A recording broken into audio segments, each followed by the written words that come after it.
So இந்த weekend ஒரு ஸ்பெஷலான வீக்கெண்டு. எது மேகி ஃபர்ஸ்ட் பொங்கோ இந்த பார்க்கலாம் எங்களுதான் ஃபர்ஸ்ட். இந்த மாட்டுப் பொங்கலில் ரொம்ப சிறப்பான விஷயமே இதுக்கப்புறமா நீங்கள் பார்க்கலாம். இப்போ வந்து தெப்பக்குளத்தில் இறங்கியாச்சு. உண்மையை இதெல்லாம் வந்து அன்னைக்கு அவசரத்தோட இதுதான் ரொம்ப பிடிக்கும். பழம் போட்டு சக்கரை போட்டு.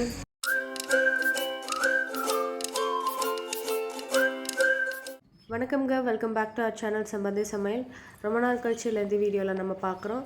ஸோ இன்றைக்கி பொங்கல் எபிசோட் ரொம்ப ஸ்பெஷலான ஒரு டே. எல்லோரும் பொங்கல் முடிஞ்சு வீட்டுக்கு வந்திருப்பீங்கன்னு நினைக்கிறேன். ஸோ இந்த வீக்கெண்ட் ஒரு ஸ்பெஷலான வீக்கெண்டுக்காக உங்களுக்கு நாங்கள் இந்த வீடியோ டெடிகேட் பண்ணுறோம். இந்த வருஷம் மாட்டுப் பொங்கலுக்கு நாங்கள் அத்தையோட ஊருக்கு போயிருந்தோம். ஸோ வதம்பச்சேரி புதுசில் நம்ம வீடியோஸ் ரெகுலராக பார்த்துட்டு இருக்கவங்களுக்கு நாயகமாக இவங்க எல்லாத்தையும் ஏற்கனவே ரொம்ப பரிச்சயமாக இருக்கும். இப்போ நம்ம ஆத்திக்காட்டு மருமக பொங்கல் வைக்க ஸ்டார்ட் பண்ணியாச்சுங்க. கூட ஹெல்ப்புக்கு பார்த்திங்கன்னா நம்ம செல்லக்குட்டியே இருக்கா. ஸோ தனிஷ்கா வந்து சின்ன சின்ன கற்பூரங்கள்லாம் வச்சு அடுத்த பொங்கல் வைக்கிறதுக்காக ரெடியாக இருக்கிறா. நம்ம இன்றைக்கி வந்து 5 பொங்கல் வைக்கிறாங்க. இந்த 5 பொங்கல் என்னென்னன்றது பின்னாடி பார்க்கலாம். பொங்கல் பொங்கி வர்றதுக்குள்ளார நாங்கள் ஒரு சின்ன செல்ஃபி எடுத்துக்கிட்டாங்க. பசங்களும் ரொம்ப எக்ஸைட் ஆகிட்டாங்க பொங்கல் பொங்குறத பார்த்து. அதை நீங்களும் பாருங்கள். பொங்கலோ பொங்கல், பொங்கலோ பொங்கல், பொங்கலோ பொங்கல்,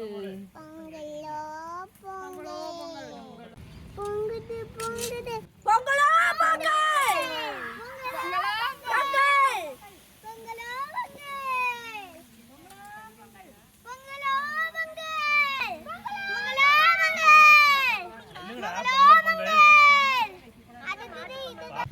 பொங்குது பொங்குது, பொங்கு பொங்கு பொங்கு, பொங்குது பொங்குது, பொங்கலோ பொங்கல், பொங்கலோ பொங்கல், பொங்கலோ பொங்கல், பொங்கலோ பொங்கல், பொங்கலோ பொங்கல். 5 பொங்கலில் இப்போ நீங்கள் 3 பொங்கல் பொங்குனதை பார்த்துருப்பீங்க. அதாவது ஒன்று வந்து தோட்டத்துக்கு, ஒன்று மாட்டுக்கு, இன்னொன்று வந்து கருப்பராயன் சாமிக்குங்க. ஒரே சமயத்தில் 5 பொங்கல் வச்சா பொங்குற நேரம் ஒரே மாதிரி இருந்தால் மேனேஜ் பண்ண முடியாது இல்லைங்களா? அதனால் மல்லாண்ட சாமிக்கும் மாரியம்மனுக்கும் அப்புறமா வைக்கிறாங்க. அதாவது கடைசி 2 பொங்கலுங்க. எது மேகி ஃபர்ஸ்ட் பொங்கோ இந்த பார்க்கலாம் எங்களுதான் ஃபர்ஸ்ட். சேம்ல வர மாட்டேங்குது.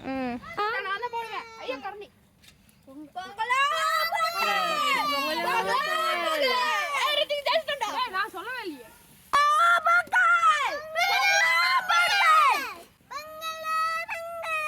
ரொம்ப ஜாலியாக இருந்தது இல்லைங்களா பார்க்குறக்கு. பசங்க எல்லாரும் இது என்னோட பொங்கல் உன்னோட பொங்கல்னு சொல்லிட்டு யாரோட பொங்கல் ஃபஸ்ட்டு பொங்குன்னு சொல்லிட்டு விளையாண்டுருந்தாங்க. இப்போ வந்து பட்டிக்கு ரெடி ஆயிடுச்சுங்க. அதாவது வந்து சாணத்துலேயே வந்து தெப்பக்குளம் கட்டி அதில் வந்து கரும்பு பூவெல்லாம் வச்சு டெக்கரேட் பண்ணியிருக்கிறாங்க. இப்போ நம்ம சாமி கும்பிட ரெடி ஆகிட்டோங்க. பொங்கல் எல்லாம் வச்சதுக்கப்புறம் பொங்கல் வந்து நம்ம நெய்வேத்தியமாக சாமிக்கு படைக்கிறோம். நம்ம அந்த கரும்பெல்லாம் வச்சுருந்தோம் இல்லைங்களா, தெப்பக்குளம் சாணத்தில் பண்ணது. அது முன்னாடி வாழையில போட்டு தேங்காய் பழம் வந்து உடைச்சு நம்ம வந்து சாமிக்கு நம்ம வச்ச வந்து பொங்கலை வந்து படைக்கிறோம். இந்த மாட்டுப் பொங்கல் வந்து பார்த்திங்கன்னா அந்த காலத்தில் ரொம்ப சிறப்பாக செய்வாங்கன்னு சொல்லுவாங்க. அதாவது பாட்டெல்லாம் பாடுவாங்கன்னு சொல்லியிருக்கிறாங்க. இந்த வருஷம் வந்து போதுமான டைம் எங்களுக்கு கிடைக்கல. இல்லாட்டி உங்களுக்கு வந்து இன்னும் எலாபரேட்டாக என்னன்றது வந்து செந்திலப்பாவும் நாயகமாகவும் வந்து உங்ககிட்ட கொஞ்சம் ஷேர் பண்ண சொல்லியிருப்போம். பட் கண்டிப்பாக அடுத்த வருஷம் இன்னும் உங்களுக்கு வந்து நிறைய யூஸ்ஃபுல்லான இன்ஃபர்மேஷன், மாட்டுப் பொங்கல் எதுக்கு செலிப்ரேட் பண்ணுறோம், அதில் பழங்காலத்தில் எப்படி செலிப்ரேட் பண்ணான்றது கண்டிப்பாக உங்களுக்கு அப்டேட் பண்ணுறேன். ஸோ இப்போ வந்து சாமியெல்லாம் கும்பிட்டு முடிச்சாச்சுங்க. அடுத்தது பார்த்தீங்கன்னா தெப்பக்குளம்ல வந்து தண்ணி கம்மியாக இருக்குன்னு சொல்லிட்டு தண்ணி இன்னும் கொஞ்சம் ஊற்ற சொன்னாங்க.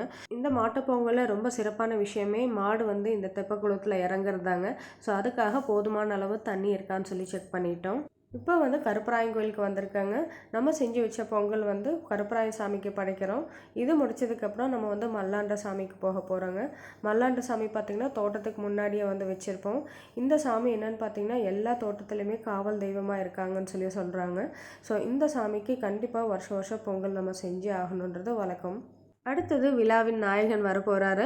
நம்ம மாடுக்கு வந்து நம்ம செஞ்ச பொங்கல் எல்லாமே அது சாப்பிட்ற பாத்திரத்தில் வந்து வச்சிடுறாங்க. மாடு வந்து அதை சாப்பிட்டு முடிச்சுட்டு இந்த தெப்பக்குளத்தில் இறங்குறது தான் இந்த மாட்டு பொங்கலோட விசேஷமே. ஸோ இப்போ வந்து நல்லா அழகாக கோல்டன் கலரில் கொம்பு பெயிண்ட் அடித்து இந்த கோல்டன் கலர் மாடு வந்து தெப்பக்குளத்தில் இறங்க போகுதுங்க. தெப்பக்குளத்தில் வரக்கு முன்னாடி அதோட டார்கெட் பார்த்திங்கன்னா கரும்பு தான். ஸோ கரும்பை டார்கெட் பண்ணி அது வந்ததுனால தெப்பக்குளத்து சைடில் போயிட்டு அதுக்கப்புறமா நீங்கள் பார்க்கலாம். இப்போ வந்து தெப்பக்குளத்தில் இறங்கியாச்சு. அவ்வளோதான். மாட்டுப் பொங்கலோட ரொம்ப முக்கியமான நிகழ்வு முடிஞ்சிருச்சு. இப்போது ஃபஸ்ட்டு தோட்டத்துக்கு வச்சாச்சு, அங்கேயே மாரியம்மன் சாமிக்கும் வச்சாச்சு, கருப்பராயன் சாமி, மல்லாண்ட சாமி, மாடும் சாப்பிட்டாச்சு. இனி அடுத்தது நம்ம சாப்பிட்லான்னு சொல்லிட்டு ரெடி ஆகும்போது பார்த்திங்கன்னா நாயகமாக இல்லை இன்னொன்று கூட பாக்கி இருக்குன்னு சொல்லிட்டு கொல்லிக்கட்டை வந்து வச்சு தலை மேலே இந்த நம்ம சாப்பிட போகிற பொங்கல் வந்து எடுத்துகிட்டு போய் வீட்டுக்கு போய் வச்சு தான் சாப்பிட்ணுன்னு சொல்லி சொன்னாங்க. ஸோ வீட்டு வாசல் முன்னாடி நம்ம வந்து மாவிளக்கு, நம்ம கொண்டு போன பொங்கல், அப்புறம் இந்த சாமிக்கு படித்த இந்த தேங்காய் அது எல்லாமே எடுத்துகிட்டு போய் வச்சாச்சுங்க. இதெல்லாம் வந்து முன்ன சௌமியா இதை சாப்பிட்றதுக்கு ஓடுறது உண்மையை இதெல்லாம் வந்து அன்னைக்கு அவசரத்தோட இதுதான் ரொம்ப பிடிக்கும். பழம் போட்டு சக்கரை போட்டு பச்சரிசி, வெறும் பச்சரிசி நல்லா இருக்கு.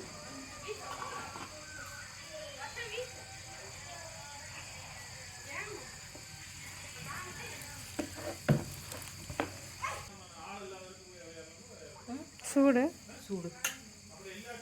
சாமிக்கு படித்த இந்த பொங்கல் பிரசாதம் சுட சுட சாப்பிட்றதுக்கு எவ்வளோ டேஸ்டியாக இருந்தது தெரியுங்களா? கண்டிப்பாக நீங்களும் இதை எக்ஸ்பீரியன்ஸ் பண்ணணும். அடுத்த பொங்கலுக்கு ஏதாவது ஒரு கிராமத்துக்கு விசிட் பண்ணி இந்த மாதிரி ஒரு பொங்கல் நீங்களும் அனுபவிக்கணும்னு நாங்கள் நினைக்கிறோம். சொந்தங்களோட திருப்தியாக மாட்டுப்பொங்கல் செலிப்ரேட் பண்ணி முடிச்சுட்டு நாங்கள் வீட்டுக்கு கிளம்பியாச்சுங்க. தேங்க்ஸ் ஃபார் வாட்சிங் அவர் வீடியோ.